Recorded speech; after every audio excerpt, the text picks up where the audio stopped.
Welcome back to another episode of Rock Boys Football. On Monday afternoon, we had that conversation regarding what positions that we would like to see the Florida Gators potentially go after as this transfer portal opens.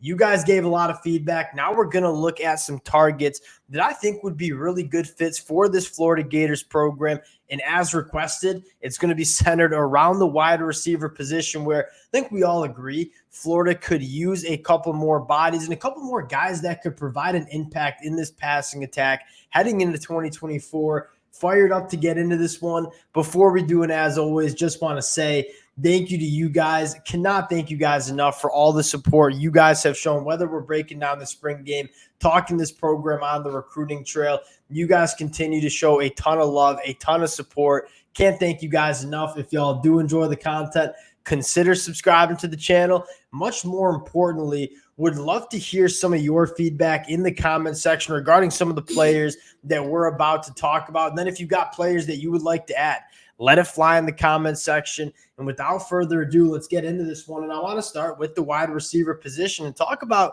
a player that Florida's already reached out to, trying to get a visit going. Justice Ross Simmons from Colorado State. Now, he's from Rochester, New York, so shout out my guy. But more importantly, this was a kid that just flew under the radar at the high school ranks.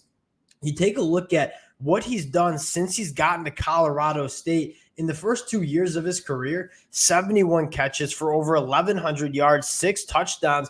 This has been an extremely productive wide receiver. And I go back to the high school film, kind of doing some research on this kid and say, I don't know what the recruiting services and Power 5 programs were thinking, letting this guy fly under the radar. He checks a lot of boxes that you want in a wide receiver, 6'3", 205, with a basketball background and a guy that is really good after the catch. I mean, those are the traits that you're looking for in elite caliber wide receivers at the college football level. And I think he's a really good fit for the Florida Gators for two reasons. One, the kind of wide receiver that we would like to see Florida go after is more of that vertical big body guy, right? We have a lot of spacey wide receivers that have a lot of speed, can create separation, can win after the catch. Not so many wide receivers that we feel comfortable winning vertically down the field. You want to have a presence there. They brought in Shamir DK. I think we all like that addition. You wouldn't mind seeing one more body come in. And Justice Ross Simmons, a guy that averaged 16 yards per reception his first 2 years at Colorado State. I feel like that makes a lot of sense. I probably have a little bias from him because he is from Rochester, New York. But this is a guy that checks a lot of boxes. And I think when you're looking at mid-major group of 5 players, you want to make sure the physical traits are there. And for a guy in Justice Ross Simmons, the physical traits are certainly there for him to excel in the SEC. Really big fan of him and interested to see how this connection between the Florida Gators plays out. Next guy I want to talk about is when we talk about ideal wide receivers for this Florida Gators offense, Tyler Williams fits the bill. Now, as a Michigan fan, Michigan is in the market for kind of the exact same wide receiver. Tyler Williams is kind of on my list for Michigan as well. You look at what Florida wants, a guy that can win vertically. Tyler Williams, 6'3", 205, another guy that has a strong basketball background. You can see that on the high school film. He's from Lakeland, Florida, and a guy that at the high school level, an insane stat sheet right here, 21 catches for 616 yards, 11 touchdowns. One, he caught half of his catches were for touchdowns. More importantly, 30 yards per catch. You turn on the film. This is a guy that excels working vertically down the field, knows how to use that frame at the catch point. That's exactly what the Florida Gators are looking for. This was a guy that was very sought after coming out of high school. Didn't really get much on the field for Georgia during his freshman year. Then Georgia grabs a couple wide receivers from the portal. I look at a guy like Tyler Williams just looking for a wide receiver room where he's going to get a little bit more opportunity. I think Tyler Williams would get some of that opportunity with the Florida Gators. I would expect them to probably be in play for a guy like Tyler Williams. Last guy I want to talk about, a really interesting wide receiver that I've been interested in ever since he was at USC. That is Kyle Ford. That was from California. A guy that, again, checks a lot of the boxes you're looking for, 6'3", 220, big, physical, almost looks like a tight end out there, really good down the field blocking. a guy that hasn't really been able to get any traction, whether it was at USC, whether it was at UCLA, a former five-star coming out of high school. This is a guy that is extremely talented, has a lot of those physical traits that you desire, especially in a wide receiver that's working vertically down the field, just hasn't been able to put it together. I would understand if Florida fans, this is not your kind of guy, because you've seen Billy Napier go after some of those big high school recruits who are in the portal. Doesn't necessarily work out. This is a guy that's going into his sixth year.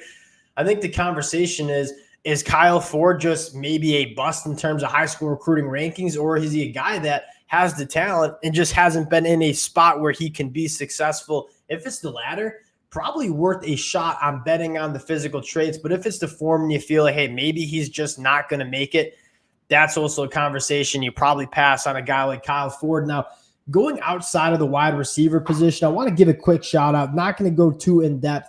Shimon Mateer transferring back out from Colorado. I said Florida should be looking for a tight end. I got some pushback in the comment section. I still think Florida should look for a tight end. They just took a kid from Air Force as a walk-on. Wouldn't mind them grabbing another tight end that's a difference maker with all the 12 personnel that the Florida Gators want to play, especially with Arlis Bordenham having a surgery after spring ball. I think a tight end would still make sense. Shimon Mateer transferring from Colorado, from Miami, Florida. That's probably the name that I would go after right now. There's not that many good tight ends yet in the transfer portal. That's a position that we're probably just going to keep monitoring for right now. Next player that I want to talk about, and a guy that I absolutely love coming out of high school, Jason Zandel, freshman this year. I'm sure Florida Gator fans are familiar with him. Top 50 national prospect, a guy that is not going to play, I would think not going to play during his freshman year, a guy that we kind of knew needed a redshirt year, super athletic, has every trait in the world that you want, just a guy that hasn't played that much football, right? From Mozambique, played rugby growing up, not a pure football player yet, an elite athlete. This is a guy that you take in, you get developed in 2024. He has the potential, I should say, to be, kind of an all-American center over the next couple of years. Jason Zandel wants to transfer from USC to get closer to home. Gainesville, awfully close to Clearwater. This would make a lot of sense for the Florida Gators. Last guy I want to talk about, another kind of very similar to the conversation we had with Kyle Ford at the wide receiver position, Nigel LeKelly. Now, it's a little bit different because Nigel LeKelly is only going into year 3 of his college football career. You go back to him as a true freshman and say he played pretty solid football for the Miami Hurricanes during his freshman season, gets banged up as a sophomore, doesn't really see himself making that rotation going into 2024, decides to hit the transfer portal.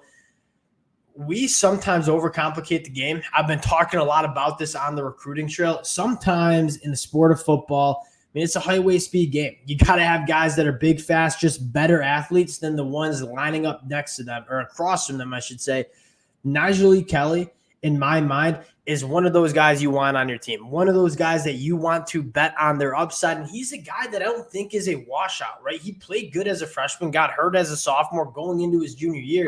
I think Florida is looking for some high upside edge rushers that have some experience. We're young there. You think you want to add some experience. Nigel LeKelly is a guy that maybe a bet on the upside in terms of what he brings to the Florida Gators, a guy that you can get versatile with in terms of how you use him, a really good athlete in space. Wouldn't be surprised if Florida takes a flyer on him. Now, I think the conversation is Florida's at 86 scholarships right now, so they got to shed a few guys if they want to go add a few guys. We'll see how that plays out in the next couple of weeks. Again, this is not the last update we'll have on the Florida Gators in the transfer portal. Billy Napier going to continue to try to get this program as talented as he can heading into 2024. We'll keep you guys updated. Would love to hear from you guys in the comment section as well. And of course, if y'all do enjoy the content, consider subscribing to the channel, and we'll talk to y'all later. Peace.